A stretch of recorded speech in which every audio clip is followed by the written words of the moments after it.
नमस्कार। आज हम हिंदी साहित्य के एक ऐसे कोने में झांक रहे हैं जो अक्सर थोड़ी ओझल रह जाती है। हम बात करने वाले हैं फणीश्वर नाथ रेणु के एक लघु उपन्यास की, पलटू बाबू रोड। जी हाँ, बिल्कुल।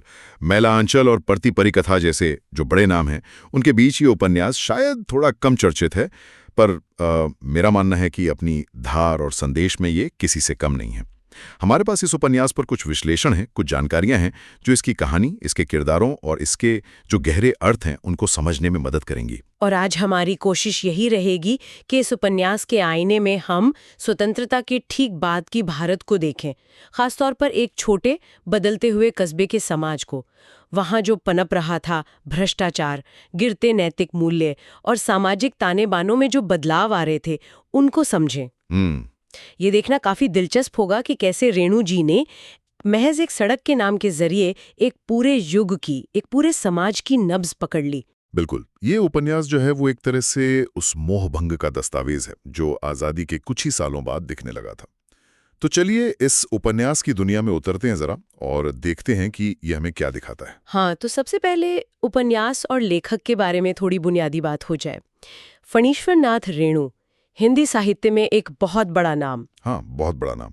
और खासतौर पर जाने जाते हैं अपने आंचलिक उपन्यासों के लिए। हाँ, आंचलिक उपन्यास। आंचलिक उपन्यास यानी ऐसे उपन्यास जो किसी खास क्षेत्र, किसी अंचल विशेष की बात करते हैं। जैसे रेणु जी के लेखन में बिहार का पूर्णिया है, अररिया है, या यहाँ इस उपन्यास में मिथिलांचल का बैरगाछी कस्बा।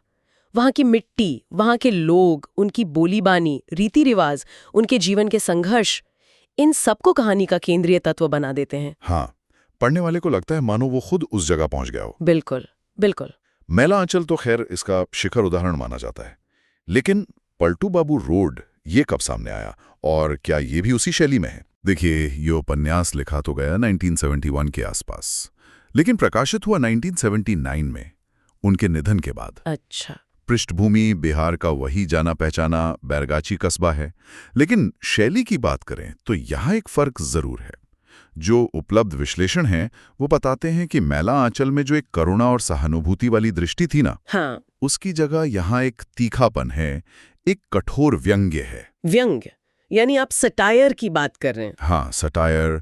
व्यंग मतलब समाज या व्यक्ति की जो बुराइयां हैं, विसंगतियां हैं, उन पर सीधी चोट करना, लेकिन थोड़े टेढ़े ढंग से, अक्सर हास्य या कटाक्ष का इस्तेमाल करते हुए। इस उपन्यास में रेणु जी सिर्फ दिखा नहीं रहे, बल्कि समाज में जो कुछ गलत हो रहा है उस पर उंगली रखकर सवाल पूछ रहे हैं, और उनका लहजा काफी आलोचनात्मक है। ये चीज उनके बाकी कामों से इसे थोड़ा अलग खड़ा करती है। ये तो दिलचस्प है। तो चलिए उपन्यास के नाम पर ही आते हैं, पलटू बाबू रोड, एक सड़क का नाम। इसका क्या महत्व है कहानी में? देखिए, ये सिर्फ एक सड़क नहीं है, मेरे ख्याल से ये उपन्यास का सबसे शक्तिशाली प्रतीक है, सिंबल है। अच्छा। हाँ, ये बैरगाछी कस्बे के भाग्य का, उसके पतन का प्रतीक बन जाती है। ऊपरी तौर पर देखें तो सड़क तो विकास का प्रतीक होती है ना, प्रगति का रास्ता। हाँ बिल्कुल। लेकिन उपन्यास ये दिखाता है कि इस सड़क के बनने की जो प्रक्रिया है और इसके बनने के बाद जो होता है वो असल में कस्बे को पतन की ओर ले जाता है। यानी ये प्रगति सिर्फ एक छलावा है। सटीक कहा आपने, बिल्कुल, ये दिखावे की प्रगति है। इस सड़क के निर्माण के पीछे भ्रष्टाचार की कहानियां हैं, राजनीतिक जोड़ तोड़ है, ठेकेदारों और नेताओं की मिलीभगत है। ये सड़क उन ताकतों का प्रतीक है जो कस्बे को लूट रही हैं। अच्छा। इसलिए ये विकास का नहीं बल्कि नैतिक और सामाजिक पतन का मार्ग बन जाती है। एक ऐसी सड़क जो कहीं पहुंचाती नहीं बल्कि भटकाती है, एक तरह से। कमाल है, कैसे एक भौतिक चीज, एक सड़क, इतने गहरे अर्थ समेट सकती है। तो फिर ये पलटू बाबू कौन है जिनके नाम पर ये सड़क है? क्या वो कस्बे के कोई सम्मानित व्यक्ति हैं, कोई हीरो टाइप? हीरो तो हैं, पर पारंपरिक अर्थों में नहीं। उपन्यास उन्हें केंद्र में जरूर रखता है, लेकिन एक नकारात्मक नायक, मतलब एंटी हीरो के रूप में। Anti hero? हाँ, जो विश्लेषण मिलते हैं वो उन्हें एक कायर, धूर्त, बेहद कामुक और अपनी उम्र ढलने के बावजूद वासनाओं में लिप्त व्यक्ति के तौर पर चित्रित करते हैं। बाप रे। यानी जिसके नाम पर विकास का प्रतीक बन रहा है, वो खुद इन सब नकारात्मकताओं से भरा है। यही तो विडंबना है, यही तो आयरनी है। और रेणु जी ने शायद जानबूझकर ऐसा पात्र चुना, ये दिखाने के लिए कि आजादी के बाद सत्ता और प्रभाव कैसे लोगों के हाथ में आ गया था। पलटू बाबू कोई आदर्शवादी स्वतंत्रता सेनानी नहीं है, बल्कि वो बदलते समय का वो चेहरा है जो तिकड़म और अवसरवादिता से ऊपर चढ़ता है। अच्छा। वो कस्बे का प्रभावशाली व्यक्ति है, लेकिन उसका प्रभाव सकारात्मक नहीं है। वो अपने फायदे के लिए नेताओं, ठेकेदारों, व्यापारियों के साथ मिलकर कस्बे के संसाधनों का शोषण करता है। वो एक तरह से कस्बे पर छाए हुए नियंत्रण और उसके अंदरूनी खोखलेपन का जीता जागता प्रतीक है। तो इस पलटू बाबू और इस सड़क के इर्द गिर्द कहानी कैसे बुनती है? कस्बे में असल में हो क्या रहा है, मतलब और क्या चल रहा है? कहानी जो है वो बैरगाची कस्बे के सामाजिक और नैतिक पतन की एक मुकम्मल तस्वीर खींचती है। कई परतें हैं इसमें। जैसे? पहली और सबसे स्पष्ट परत तो है भ्रष्टाचार और शोषण की। जैसा हमने कहा, सड़क निर्माण इसका बड़ा उदाहरण है। पलटू बाबू और उसके जैसे लोग सार्वजनिक पैसे को कैसे अपनी जेब में डालते हैं, ये उपन्यास दिखाता है। लेकिन ये सिर्फ सड़क तक सीमित नहीं है। कस्बे के हर संसाधन पर उनकी गिद्ध दृष्टि है। और आम लोगों पर इसका क्या असर पड़ रहा है? यही कहानी का दूसरा और शायद ज्यादा दर्दनाक पहलू सामने आता है। वो है नैतिक पतन और आम आदमी की दुर्दशा। देखिए, जब ऊपर ही सब कुछ सड़ रहा हो तो उसका असर नीचे तक तो जाता ही है। हाँ, बिल्कुल। उपन्यास में रिश्तों का टूटना, व्यभिचार, झूठ, फरेब, ये सब आम बात की तरह नजर आते हैं। हाँ। पुराने सामाजिक मूल्य और बंधन ढीले पड़ रहे हैं। और युवा पीढ़ी, क्या उनमें कोई उम्मीद दिखती है, या वो भी इसी? उपन्यास इस मामले में भी काफी यथार्थवादी है। मतलब कोई झूठी उम्मीद नहीं देता। युवा पीढ़ी भी दिशाहीन है।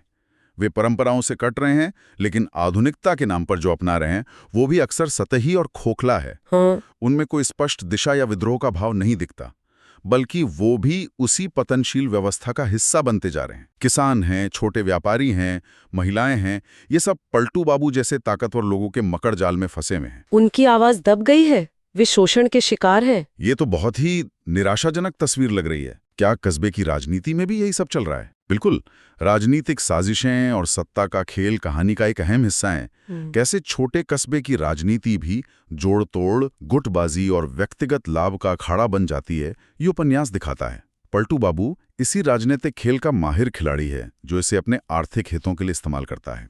सड़क का बनना भी कहीं ना कहीं इसी राजनीतिक खेल का नतीजा है। तो एक तरफ पारंपरिक समाज है, उसकी जड़ें हैं, और दूसरी तरफ ये आधुनिकता के नाम पर आया हुआ भ्रष्टाचार और पतन। इन दोनों के बीच एक टकराव। हाँ, ये द्वंद्व उपन्यास में मौजूद है। रेणु जी ने कस्बे की पुरानी सांस्कृतिक जड़ों, लोक जीवन और मिथिलांचल की खास बोली बानी का जिक्र किया है। उनके लेखन की ये पहचान यहाँ भी है। हाँ, वो तो उनकी खासियत है। हाँ, उन्होंने कस्बे के बाजार, मेले, सामाजिक रस्मों का जीवंत चित्रण किया है। लेकिन इस जीवंतता पर क्या कहते हैं आधुनिकता के नाम पर आया भ्रष्टाचार, स्वार्थ और नैतिक खोखलापन हावी होता जा रहा है। परंपराएं टूट रही हैं, लेकिन उनकी जगह कुछ बेहतर नहीं आ रहा। ये दुखद है। ईशा बहुत सजीव होता है, पाठक को लगता है जैसे वो वहीं मौजूद है। क्या इस उपन्यास में भी भाषा और माहौल का वैसा ही जादू है? जादू तो है, इसमें कोई शक नहीं। रेणु जी की कलम जब किसी अंचल को पकड़ती है तो उसे जिंदा कर देती है। सही बात है। बैरगाची कस्बे की धूल, वहां के लोग, उनकी बातें सब आंखों के सामने आ जाते हैं। मिथिलांचल की लोक संस्कृति और बोली की मिठास भी झलकती है। लेकिन जैसा हमने पहले कहा, इस उपन्यास का मूड थोड़ा अलग है। वो सिर्फ माहौल नहीं बना रहे, बल्कि उस माहौल में व्याप्त कड़वाहट, विडंबना और पतन को उजागर कर रहे हैं। भाषा में एक तीखापन है, एक बेचैनी है। ये सब सुनकर तो उत्सुकता और बढ़ रही है कि भाई अंत क्या होता है। क्या पलटू बाबू का पतन होता है? क्या कस्बे में कोई बदलाव आता है? कोई सकारात्मक मोड़ आता है कहानी में? यहीं पर उपन्यास सबसे ज्यादा चौंकाता है और शायद थोड़ा निराश भी करता है। लेकिन ये रेणु जी की यथार्थवादी दृष्टि का प्रमाण है। जो विश्लेषण उपलब्ध हैं वो यही बताते हैं कि उपन्यास का अंत कोई फिल्मी या आदर्शवादी अंत नहीं है। मतलब कोई हीरो उभर कर नहीं आता, बुराई पर अच्छाई की जीत नहीं होती? नहीं, ऐसा कुछ नहीं होता। पलटू बाबू की सड़क आखिरकार बन जाती है। अच्छा, बन जाती है? बन जाती है। जिस सड़क को लेकर इतना कुछ हुआ वो तैयार हो जाती है। लेकिन इसके बनने से कस्बे का भला नहीं होता, बल्कि ऐसा लगता है कि यह सड़क पतन की रफ्तार को और तेज कर देती है। अरे हाँ, भ्रष्टाचार जारी रहता है, नैतिक गिरावट और बढ़ती है। पलटू बाबू और उसके जैसे लोगों का दबदबा कायम रहता है।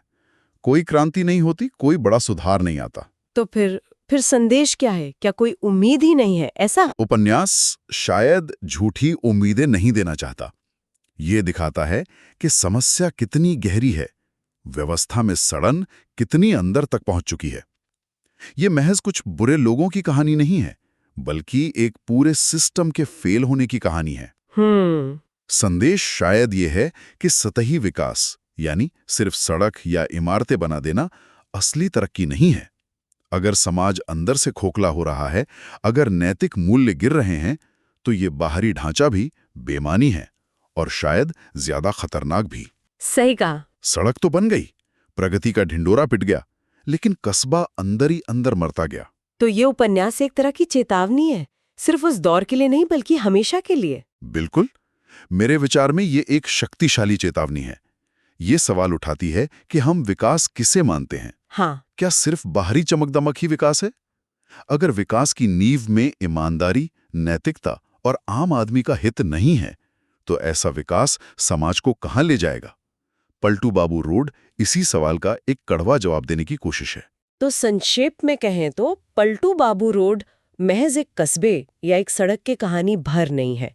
ये आज़ादी के बाद के भारतीय समाज पर, खास तौर पर छोटे शहरों और कस्बों में जो पनप रहा था नया भ्रष्टाचार और नैतिक संकट, उस पर एक बेहद तीखी और बेबाक टिप्पणी है। हाँ, बिल्कुल। ये दिखावती प्रगति के खतरों और भ्रष्टाचार के गहरे फैले जाल को उजागर करता है।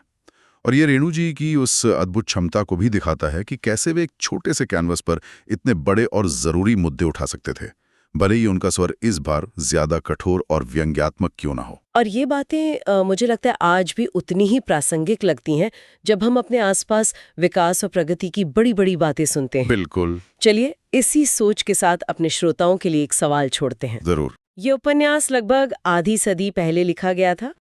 आज के संदर्भ में सोचें तो क्या किसी शहर, कस्बे या समुदाय के विकास को केवल बाहरी ढांचे, सड़कों, इमारतों या आंकड़ों से मापा जा सकता है? विकास के वे कौन से मानवीय और सामाजिक पहलू हैं जो अक्सर इस दौड़ में अनदेखे रह जाते हैं, जिन पर ध्यान देना शायद सबसे ज्यादा जरूरी है?